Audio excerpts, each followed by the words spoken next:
Doctor Usha उद्यावर बोल रही हूँ। अभी आज हम देखेंगे कि इंटरवेंशन क्या लेते हैं ड्यूरिंग प्रेगनेंसी, कि उसकी वजह से वो बच्चों को HIV स्प्रेड नहीं होता है। तो उसका इंटरवेंशन का उसका मेन गोल ही वो है कि प्राइमरी प्रिवेंशन ऑफ HIV। ये प्राइमरी प्रिवेंशन ऑफ HIV बच्चों में होने के लिए वो क्या है, ANC क्लिनिक करते हैं और उसमें अवेयरनेस देते हैं। और वो HIV कैसे होता है, कैसे फैलता है, उसकी जो हमने काउंसलिंग जो बोला था पहले, वैसे ही वो ऑल प्रेग्नेंट वीमेन को हेल्थ टॉक्स लेते हैं। और ये एंटीनेटल चेकअप का है, उनको हर एक महीने में बुला के उसका अवेयरनेस और एडिरेंस, ये दो चीज़ पे ज़्यादा ध्यान देते हैं। ये होगा। और फ्यूचर प्रेगनेंसी कैसे अवॉइड करेंगे ये भी हम उसमें बताते हैं।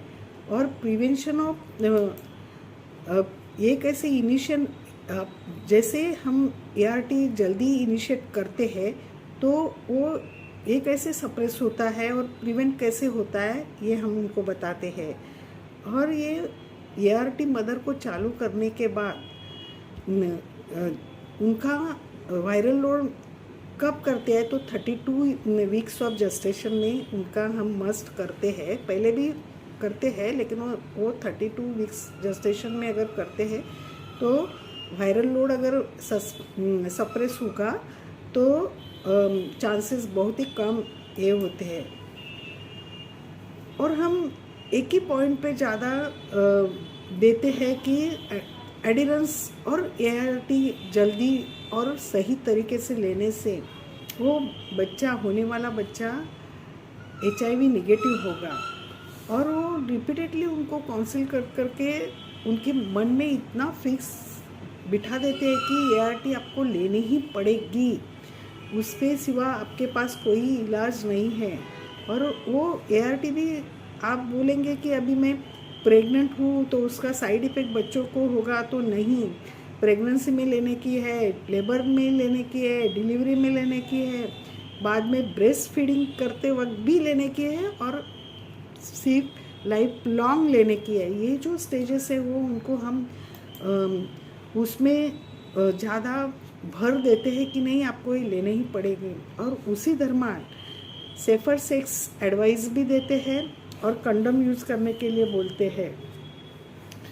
और शॉर्ट टर्म बच्चा, अगर जब बच्चा डिलीवरी हो जाती है, वो डिलीवरी भी मैंने पहले ही बोला कि हॉस्पिटल डिलीवरी हम सजेस्ट करते हैं, और सीजरियन सेक्शन नहीं, नॉर्मल डिलीवरी सजेस्ट करते हैं। लेकिन अगर बच्चे को कुछ कॉर्ड कॉम्प्लेक्शंस और कुछ फीटल रेट का कुछ प्रॉब्लम हुआ तो ही हम उनको बोलते हैं कि सीजरियन करो। लेकिन हम जब पेशेंट को हॉस्पिटल में रिफ़र करते हैं, उधर हम सब, क्योंकि उनको HIV के बारे में इतना मालूमात नहीं होती है, तो उनको हम सजेस्ट करते हैं कि ये पेशेंट ऐसे है और उनको इंस्टीट्यूशनल डिलीवरी की ज़रूरत है, और उनको अगर आप करेंगे तो नॉर्मल डिलीवरी कीजिए।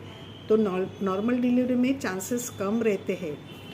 और जब बच्चा हो जाता है तो उसको, बच्चे को ARV प्रोफिलैक्सिस हम नेविरापिन देते हैं। लेकिन ये भी कैसे देते हैं, क्या देते हैं, उसका मैं एक अलग सेशन ले लूँगी।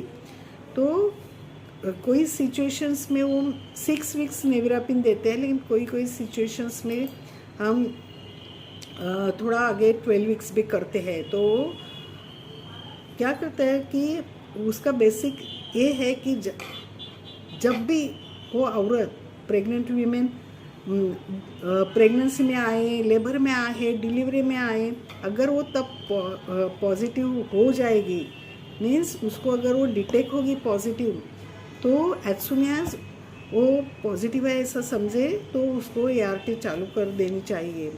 और मैंने बोला कि ये सब स्टेजेस में ART चालू रहनी ही चाहिए। और उसके सिवा वायरल लोड सप्रेस नहीं होगा, और वायरल लोड सप्रेस नहीं होगा तो बच्चा भी नेगेटिव नहीं होगा। तो मेन एक आप भी एक ध्यान में रखिए कि adherence, ART treatment, viral load suppression and then बच्चा अच्छा हो जाता है। तो फ्रेंड्स, आज के दिन इतना ही। अगर ये आपको अच्छा लगा तो प्लीज़ कमेंट कीजिए, शेयर कीजिए, लाइक कीजिए।